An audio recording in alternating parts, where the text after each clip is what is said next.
आज हम जीव से शिव की यात्रा के तीसरे भाग में जीव रूपी बिंदु के शिव रूपी सिंधु से मिलन के विषय पर चर्चा करेंगे। जिन्होंने जीवन का लक्ष्य परमात्मा की प्राप्ति को बनाया है, वे सत्य के मार्ग पर चलते हुए जीव और ब्रह्म दोनों को जान लेते हैं। यह शरीर एक रथ के समान है जिसमें जीव बैठा होता है। इंद्रियां उस रथ के घोड़े हैं, मन लगाम के रूप में कार्य करता है और बुद्धि सारथी होती है। जीव जिस दिशा में अपना लक्ष्य तय करता है, वही दिशा इस रथ की गति बन जाती है। कामना ही जीव की जननी है। इंद्रियों की एक भी विषय में आसक्ति जीव को मोह में बांधने के लिए पर्याप्त होती है। जैसे हिरन केवल मधुर ध्वनि के कारण, हाथी स्पर्श के कारण, पतंगा रूप की ओर आकर्षित होकर, मछली स्वाद के कारण और भंवरा सुगंध के मोह में पड़कर नष्ट हो जाते हैं। तो सोचिए, वह प्राणी जिसका मन पांचों इंद्रियों के विषयों में उलझा है, उसकी दशा कैसी होगी। वास्तव में विषयों की लालसा और उनकी प्राप्ति की आशा ही वह डोर है जो जीव को भगवान से अलग कर देती है और उसे माया की भटकनों में भटका देती है। यहाँ तक कि ज्ञान प्राप्त कर लेने के बाद भी यदि आशा और कामनाएं बनी रहें, तो वे जीव को फिर से पतन के गर्त में ले जाकर फेंक देती है। हर दिन हम करीब 25,000 बार सांस लेते हैं। क्या कभी सोचा है कि ये सांसें आप खुद चलाते हैं? अगर ऐसा होता तो नींद में सांस लेना रुक जाता। आपका दिल दिन भर में लगभग 1,00,000 बार धड़कता है। क्या ये भी आपकी इच्छा से होता है? नहीं, क्योंकि सोते वक्त ये क्रियाएं बिना रुके चलती रहती हैं। दिल खून को साफ करता है, शरीर को चलाता है, लेकिन ये सब आपके द्वारा नहीं, प्रकृति के द्वारा होता है। जिस शक्ति ने इस शरीर को चलाने की व्यवस्था बनाई है, उसी के द्वारा ये सारे कार्य भी होते हैं। लेकिन जब चेतन सत्ता जीव यह मान लेता है कि मैं ही कर रहा हूँ, मैंने ही किया है, तो कर्म जाल में फंस जाता है और चेतन होकर भी जड़ बन जाता है, क्योंकि जड़ माया के कर्मों से अपना संबंध जोड़ बैठा है। कर्म किया माया ने और अपने मानकर सजा भुगतने लगता है जीव। जैसे कोई दूसरों की गलती को अपनी मान ले और उसकी सजा भी खुद ही भुगते। जो कर्म करता है वही उसका फल भोगता है। यह प्रकृति का अटल नियम है। कर्मों के ही आधार पर अगले जीवन की दिशा तय होती है। सत्कर्म हमें उज्जवल योनियों की ओर लेकर जाते हैं और दुष्कर्म हमें गिरावट की ओर। इसलिए न अच्छे कर्मों से पूरी मुक्ति है और न ही बुरे कर्मों से, क्योंकि दोनों ही बंधन हैं। सच्चा बोध तभी होता है जब यह समझ में आता है कि यह सब मैं नहीं कर रहा, बल्कि यह देह, मन, बुद्धि और धन जैसी जड़ शक्तियां हैं जो क्रिया कर रही हैं। किंतु जब कोई चेतन सत्ता अहंकार वश इन कार्यों को अपना समझ बैठती है, तो वह जन्म और मृत्यु के चक्कर में उलझती जाती है।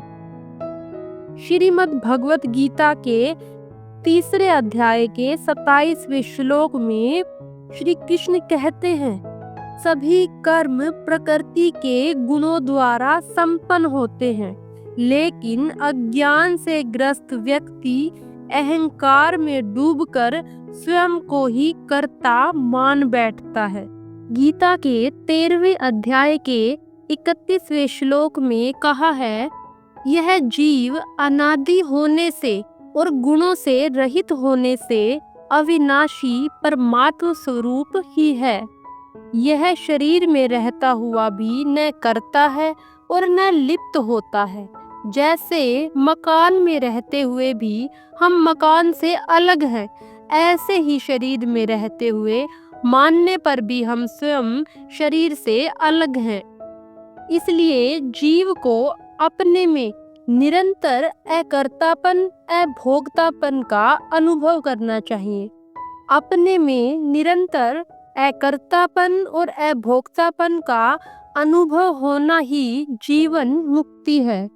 गीता के 13वें अध्याय के 32वें श्लोक में कहा है, जैसे सब जगह व्याप्त आकाश अत्यंत सूक्ष्म होने से भी कहीं लिप्त नहीं होता, ऐसे ही सब जगह परिपूर्ण आत्मा किसी भी देह में लिप्त नहीं होती। जैसे सूर्य के प्रकाश में संपूर्ण शुभ अशुभ क्रियाएं होती हैं। सूर्य के प्रकाश में कोई वेद का पाठ करता है, कोई शिकार करता है, परंतु सूर्य को उन क्रियाओं का न तो पुण्य लगता है न पाप, कारण कि सूर्य उन क्रियाओं को न तो कर्ता मानता है न ही भोगता बनता है, केवल साक्षी मात्र है। जब तक दुई है तब तक जीव और ब्रह्म भिन्न भिन्न लगते हैं। ज्ञान में अक्सर दुई देखी जाती है, एक जानने वाला जीव और दूसरा जाना हुआ ब्रह्म।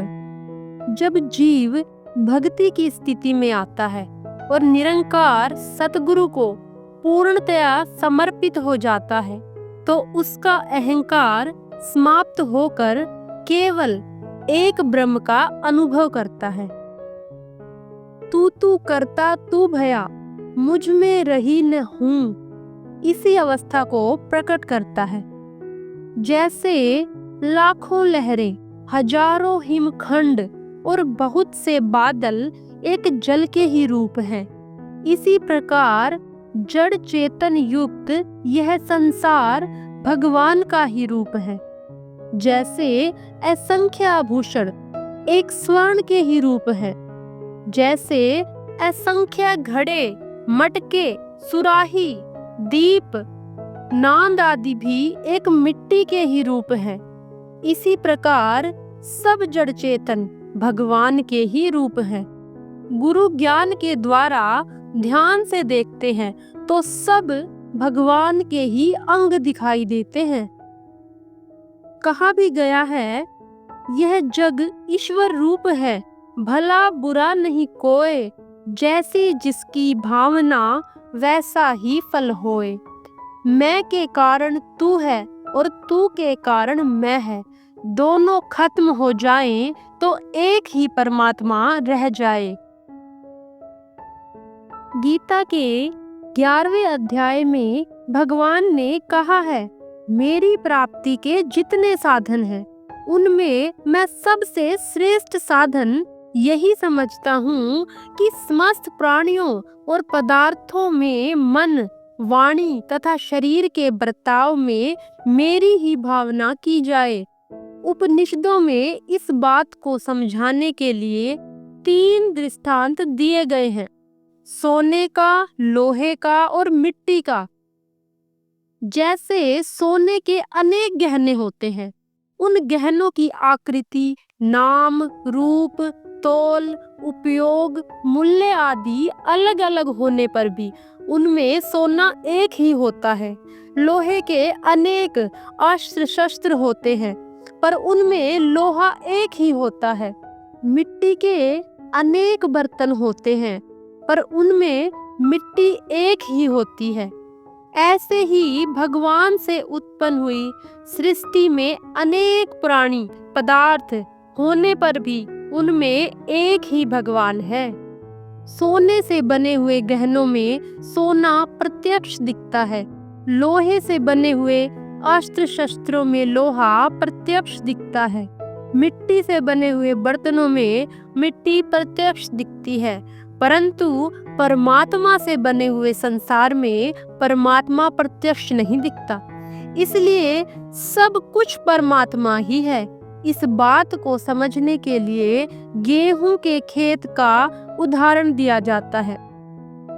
किसान गेहूं की हरी भरी खेती को ही गेहूं ही कहते हैं। खेती को गाय खा जाती है तो वे कहते हैं कि तुम्हारी गाय हमारा गेहूं खा गई, जबकि गाय ने गेहूं का एक दाना भी नहीं खाया। खेत में भले ही गेहूं का एक दाना भी ना दिखाई दे, पर यह गेहूं है, इसमें किसान को किंचन मात्र भी संदेह नहीं होता। कोई शहर में रहने वाला व्यापारी हो तो वह उसको गेहूं नहीं मानेगा, प्रत्युक्त कहेगा कि यह तो घास है, गेहूं कैसे हुआ? मैंने बोरे के बोरे गेहूं खरीदे और बेचे हैं, मैं जानता हूं कि गेहूं कैसा होता है। परंतु किसान यही कहेगा कि यह वह घास नहीं जिसको पशु खाया करते हैं, यह तो गेहूं है। कारण कि आरंभ में बीज के रूप में गेहूं ही था, अंत में भी इसमें से गेहूं ही निकलेगा। अतः बीच में खेती रूप से यह गेहूं ही है। जो आरंभ और अंत में होता है वह बीच में भी होता है, अर्थात जो आदि और अंत में होता है वही मध्य में है। आम के बगीचे में आम का एक फल भी न हो तो भी वह बगीचा आम का ही कहलाता है। कारण कि पहले में भी आम के बीज थे, फिर उनमें वृक्ष उत्पन्न हुए और अंत में उनमें आम ही निकलेंगे, इसलिए बीच में भी वह आम का ही बगीचा कहलाएगा। लौकिक बीज से तो एक ही प्रकार की खेती होती है, जैसे गेहूं के बीज से गेहूं ही पैदा होता है, बाजरे से बाजरा ही पैदा होगा, ज्वार से ज्वार ही पैदा होती है और मक्के से भी मक्का ही पैदा होगा, आम से आम ही पैदा होता है। सबके बीज अलग अलग होते हैं, परंतु भगवान रूपी बीज इतना विलक्षण है कि उस एक ही बीज से अनंत भेदों वाली सृष्टि पैदा हो जाती है। भक्त को सृष्टि में सर्वत्र भगवान ही दिखते हैं। जिधर देखता हूँ उधर तू ही तू है, यही प्रेमी भक्त की दृष्टि है। गीता के 9वें अध्याय के 19वें श्लोक में तो यहाँ तक कह डाला, अच्छे बुरे शत्रु मित्र आदि का अंतर राग द्वेष के कारण ही दिखाई देता है, वरना एक निरंकार ही समान रूप से सर्वत्र और सबके अंदर व्याप्त है। एक ही गन्ना, गुड़, शक्कर, खांड, सिरका, शराब आदि का कारण रूप है। मिट्टी, चीनी, खट्टा, सिरका, कटु, शराब सबका आदि कारण जैसे एक गन्ना ही है, इसी प्रकार सब जड़ चेतन एक परमात्मा के ही रूप है। सारा संसार भगवान ही है। इसे समझाने के लिए शंकराचार्य जी ने कहा कि लकड़ी के हाथी में जिसे लकड़ी सत्य लगेगी उसे हाथी झूठ लगेगा, और जिसे हाथी सत्य लगेगा उसे लकड़ी झूठ लगेगी। वास्तविकता यह है कि लकड़ी सत्य और हाथी झूठ है। इसी प्रकार भगवान से बने हुए संसार में भगवान ही सत्य है, संसार नहीं। अमृत भी भगवान का स्वरूप है, मृत्यु भी भगवान का स्वरूप है, सत्य भी भगवान का स्वरूप है, असत भी भगवान का स्वरूप है। सुंदर पुष्प खिले हों, सुगंध आ रही हो तो वह भी भगवान का स्वरूप है, और मांस हड्डियां मैला पड़ा हो, दुर्गंध आ रही हो तो वह भी भगवान का स्वरूप है। भगवान ने राम, कृष्ण आदि रूप भी धारण किए और मत्स्य, कच्छप, वराह आदि के रूप भी धारण किए। वे कोई भी रूप धारण करें, है तो भगवान ही। वे चाहे किसी भी रूप में आए, उनकी मर्जी है। ये जैसा रूप धारण करते हैं वैसी ही लीला करते हैं। वराह सूअर का रूप धारण करके वे वराह की तरह लीला करते हैं। मनुष्य का रूप धारण करके वे मनुष्य की तरह लीला करते हैं। नरसिंह रूप से वे प्रहलाद जी को चाटते हैं।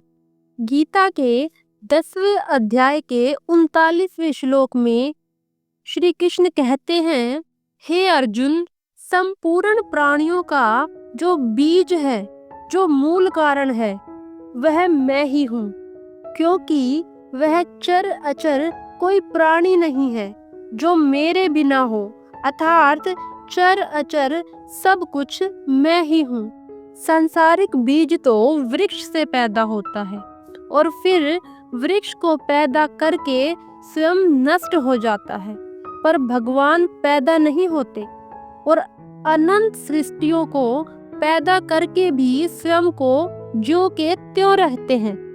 गीता के 7वें अध्याय के 10वें श्लोक में कहा है कि शरीर, इंद्रियां, मन, बुद्धि से जो भी सात्विक, राजस और तामस भाव क्रिया पदार्थ ग्रहण किए जाते हैं वे सब भगवान ही हैं। मन की संपूर्ण मात्र भगवान ही है। संसार में अच्छा बुरा, शुद्ध अशुद्ध, शत्रु मित्र, पापात्मा पुण्यात्मा, जो कुछ भी देखने, सुनने, कहने, सोचने समझने में आता है वह सब का सब केवल भगवान ही है। जब सब कुछ भगवान ही है तो फिर उसमें मैं कहाँ से आए? मैं है ही नहीं, केवल तू ही तू है। तू करता तू मया, मुझ में रही न हूँ, मैं मेरी सब मिट गई, जित देखूं तित तू। इस एकत्व की स्थिति प्राप्त होने पर मैं तू में विलीन हो जाता है, अर्थात जीव भाव ब्रह्म भाव में समाप्त हो जाता है। गीता के 7वें अध्याय के 19वें श्लोक में श्री कृष्ण कहते हैं, बहुत जन्मों के अंतिम जन्म में अर्थात मनुष्य जन्म में सब कुछ परमात्मा ही है। इस प्रकार जो ज्ञानवान मेरे शरण होता है वह महात्मा अत्यंत दुर्लभ है। ज्ञानवान पहले परमात्मा को दूर देखता है, फिर समीप देखता है, फिर अपने में देखता है और फिर केवल परमात्मा को ही देखता है। कर्मयोगी परमात्मा को समीप देखता है, ज्ञान योगी परमात्मा को अपने में देखता है और भक्ति योगी सब जगह परमात्मा को ही देखता है। सब कुछ परमात्मा ही है, ऐसा अनुभव करना ही असली शरणागति है, अर्थात केवल शरण्य ही रह जाए, शरणागत कोई रहे ही नहीं। अब प्रश्न यह उठता है कि परमात्मा के बिना जब दूसरा कोई है ही नहीं तो फिर प्रेम कौन किससे करता है, भक्ति कौन किसकी करता है?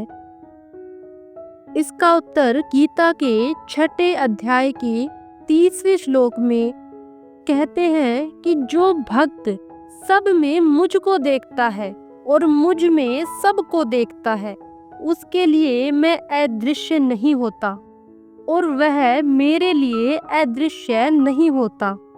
अतः उसके लिए भगवान अदृश्य नहीं होते और वह भगवान के लिए अदृश्य नहीं होता। जब एक भगवान के सिवाय दूसरी सत्ता है ही नहीं तो भगवान ही अनेक रूपों में प्रकट हो रहे हैं। सब शरीरों में भगवान ही तो है। जब शरणागत नहीं रहता, केवल शरण रह जाते हैं, तब मैं नहीं रहता, केवल भगवान रह जाते हैं। यही असली शरणागति है। इसलिए कभी भक्त और भगवान एक हो जाते हैं और कभी दो हो जाते हैं। प्रेम में यह मिलना और अलग होना भगवान की इच्छा से ही होता है, भक्त की इच्छा से नहीं। इस प्रेम की मांग मुक्त महापुरुषों में भी देखी जाती है, कारण कि योग और बोध की प्राप्ति होने पर तो सूक्ष्म अहम रहता है, पर प्रेम की प्राप्ति होने पर सूक्ष्म अहम का भी सर्वथा अभाव हो जाता है। तभी श्री रामचरितमानस में कहा है, प्रेम भक्ति जल बिनु रघुराई, अभी अंतरमल कबू न जाई। यह जगत भगवान का आदि अवतार है। एक परमात्मा ही अनेक रूप बन जाते हैं और फिर अनेक रूप का त्याग करके एक रूप हो जाते हैं। अनेक रूप से होने पर भी वे एक ही रहते हैं।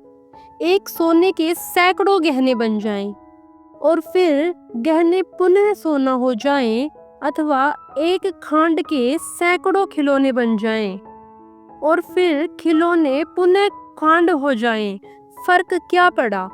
ऐसे ही भगवान कुछ भी बन जाए, फर्क क्या पड़ता है। तत्व एक ही है और एक ही रहेगा।